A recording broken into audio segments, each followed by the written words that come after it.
Arratsaldeon eta ongi etorri bertan berri albistegira. Gaur abenduaren 13 astelena, hauek dira Iruña herriak eta Nafarroak utzitako albiste nagusienak. Nafarroak hondamendi natural izendapena eskatuko dio Espainiako gobernuari. Azken egunetako uholde eta lur jauziak bi hildako eragin dituzten Nafarroko iparraldean Lesaka eta Zunbillan. Zirmautuko langilek enpleguaren defensaren aldeko elkartaratze egin dute garapen ekonomiko eta enpresarialaren departamentuaren aurrean, Nafarroko gobernuari Zirmautoren itxieran inplikazioa eskatzeko. Desgaitasuna duten nazioarteko egunean Zermin erakundeak gogoan izan ditu desgaitasuna duten pertsonen eta hauen familien eskubideak. Nafarroko gobernuak bat egin du giza eskubideen nazioarteko egunaren ospakizunarekin Pertsonak gara kanpainarekin. 2019ko txupinazoren epaia dela eta Jose Abaurreak Iruñeko udal zinegotzi kargori uko egin dio. Nafarroko torturatuen sareak torturatuei ahotsa emateko eta aitortza eta erreparazioa lortzeko elkartea sortu dute. Nafarroak eta Euskadik bi erkidegoen arteko lankidetzaren protokolo orokorra zabaldu eta eguneratu dute. Nafarroko artxiboak anualeko batailaren mendeurrenari eskaini dio abenduko mikroerakusketa.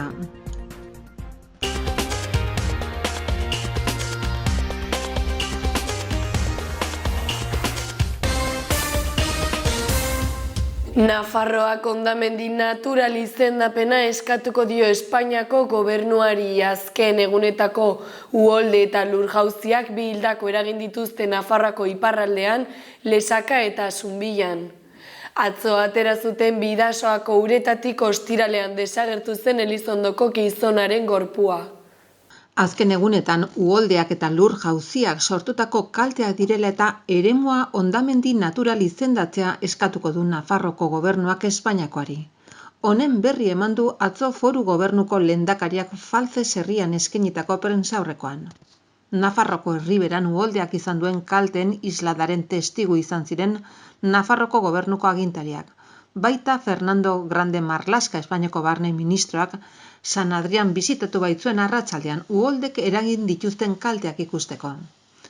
Nafarroko iparraldean utzitako bi heriotzak nabarmendu behar dira. Hortzegunean emakume bat hil zen Zunbillan, luizi baten ondorioz etxola batek azpian harrapatuta.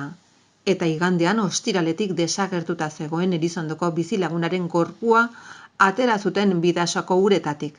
Azken hau, hortzegun goizeko 5:00 inguruan, Lesakako lantegira zijoala Bidasoa erreka gainezka egin zuen tokian sartu eta kotxearen kontrola galdu eta urak eraman baitzuen.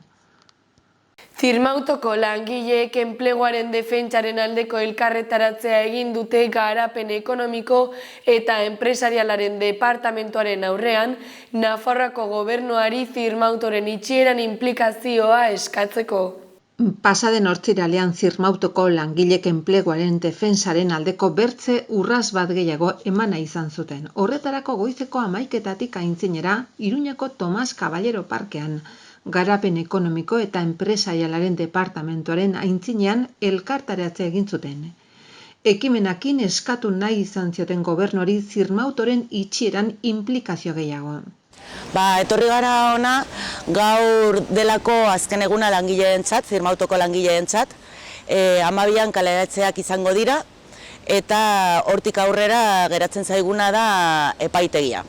Hor jarri ditugu ja bi salaketa, bat ereko salaketa borrokatzeko ere hau nulo dela eta langileek bueltatzeko lanera, hori alde batetik, eta beste aldetik jarri dugu beste salaketa bat zierre patronalekin. Azaroaren 6an, enpresak egin zuen zierre patronal bat, oraindikan Nafar gobernuak ez du egin ebazpena zierre patronal honekin, eta horrezegatik etorri gara ona, reforma laboral eginta gero, Nafar gobernuak ja ez du beharra esateko ezer ereri buruz, baina bai zierre patronalari buruz eta oraindikan ez du ezer egin. Beraz, uste dugu gatazka horretan Nafar gobernuak izan dela ere eskirol bat, eskirol eskolararik onena, ze oraindikan ez du ezer egin zierre patronal honekin. Zierre patronal honek izan egin du kriston mina greban eta gatazkan, eta horrezegatik etorri gara ona azken egunean esateko hori Nafar gobernuak izan dela eskirol bat gatazka honetan. Desgaitasuna duten nazioarteko egunean, Zermin erakundeak gogoan izan ditu desgaitasuna duten pertsonen eta hauen familien eskubideak. Hortziralean ospatu zen desgaitasuna dutenen nazioarteko eguna. Hori dela eta Zermin erakundean Nafarroko desgaituen eta familikoen ordezkari nagusiak ekitaldi bat egin zuen. Ekitaldiaren inaugurazioan Mariluz Sanz elkarteko presidenteak, Unai Ugalde parlamentuko lehendakaria eta Enrique Maia Iruñeko alkateak egin zuten. Mariluz Sanzek azken 20 urte hauetako ibilbidea gogora ekarri zuen. Ordun erabaki baizen Zermin erakundea sortzea. Mugimendu honek hartu, entzun, ulertu eta irtenbidea pilatzen laguntzen dien Nafarroan bizi diren desgaituen eta hauen familikoei. Bide batez Zermin 2021 bateko 2 sari eman ziren bertan. Kooperazio elkarten praktika onenen kategorian, Navarra más accesible euskeraz Nafarroa irisgarrikoa, hau Anfas Eunat elkartea Kozenf eta Ideas Fundazioen artean eginikoa.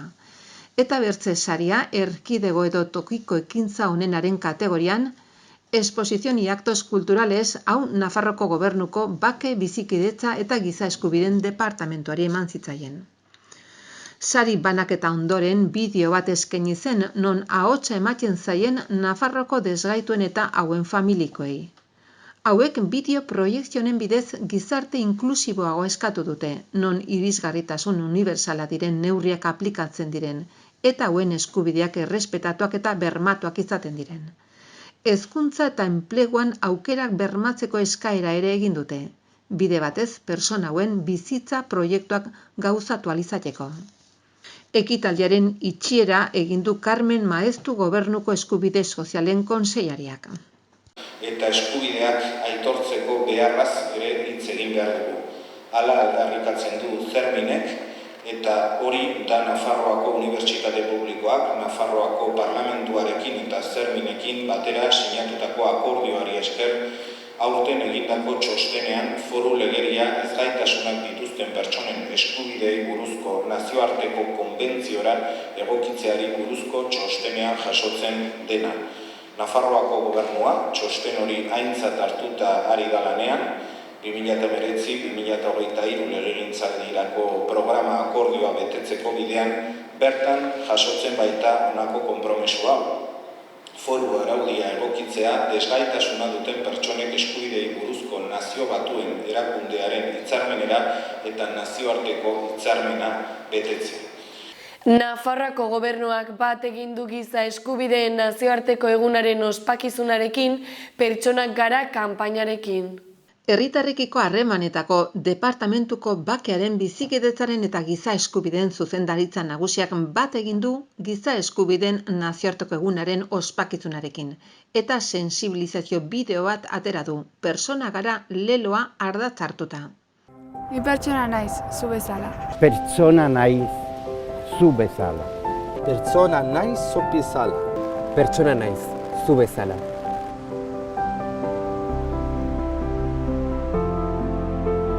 Pertsona garela azten baduzu, eskubideak ditugula azten duzu. Pertsonak gure bizitzen erdigune.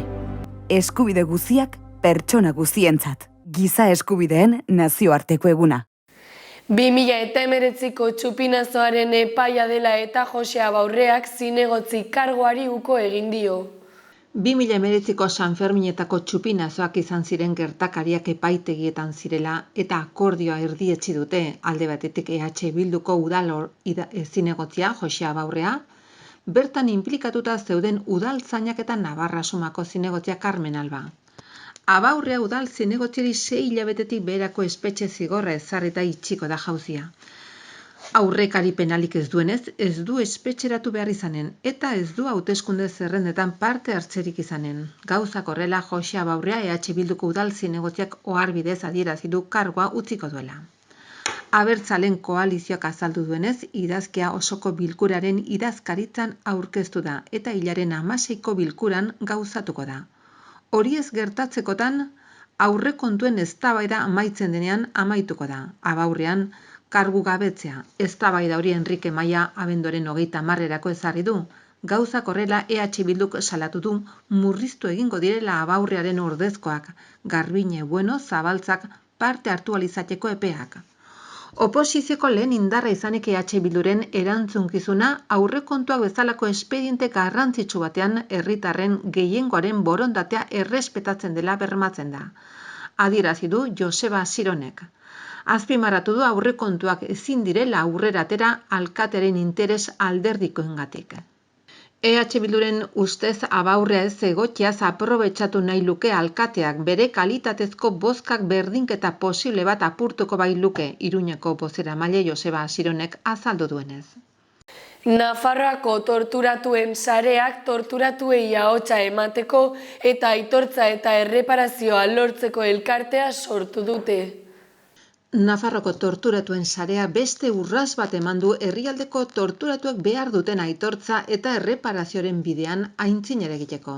Hauek zabaldu dutenez elkarte bat eratu duten Nafarroan torturatuen bozgorailu izateko eta persona hoien guztien aitortzaren eta erreparazioaren alde lan egiteko. Euren lehenbiziko egin beharra torturen eta tratu txarren kopuruari buruzko errolda ahalik eta zabalena eta zehatzena egitea izanen da, eta horretarako elkartearen bazkideak egingo dituzte. Nafarroan torturatuen sarea ehuntzeko konpromisoa hartu dugu. Nafarroan torturatu eta tratu txarrak jasan dituzten 100 pertsonei ahotsa emateko eta baita gure artean zaintzeko ere. Ondorioz, 3 helburu argi dituen elkarte gisa eratzeko erabakia hartu dugu. Bat, Nafarroan torturatuen bozgorailu izatea. 2, Nafarroan estatuko segurtasun indarrek eragindako torturen eta tratu txarren kopuruari buruzko errolda ahalik eta zabalena eta zehatzena egitea. 3, pertsona horien guztien aitortzaren eta erreparazioaren alde lan egitea. Horregatik guztiagatik, gaur prentsaurreko honen bidez, estatuko segurtasun indarren aldetik Nafarroan tratu txarrak eta torturak jasan dituzten pertsona guztiak edo haien senideak hurrengo hilabeteetan Nafarroako hainbat eremutan banatuko ditugun formularioak betetzera animatu nahi ditugu.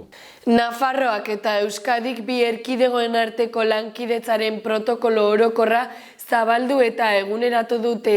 Txibite presidenteak eta Urkullu lehendakariak gaur goizean sinatu dute 29 arlotan lankidetzarako oinarriak finkatzen dituen dokumentua.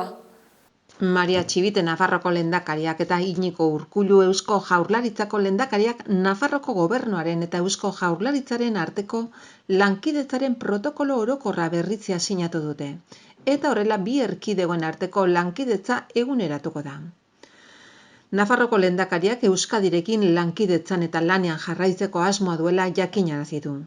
Leialtasun instituzionaletik eta herritarrei zerbitzu hobeak eskaini eta lankidetza gure erkidegoen garapen eta aurrerapenerako aukera bilakatzearren. Gaur lankidetza mailako konpromisoa berresten dugu herritarren onerako eta sinesten dugu lan eredua finkatzeko.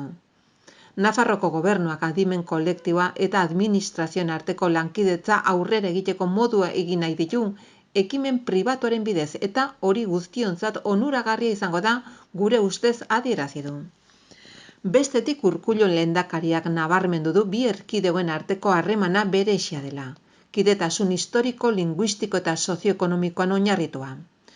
Urkulluren arabera, Nafarroaren eta Euskadiren arteko lankidetza hitzarmenak bizikidetza harremanak ulertzeko modu bat dira.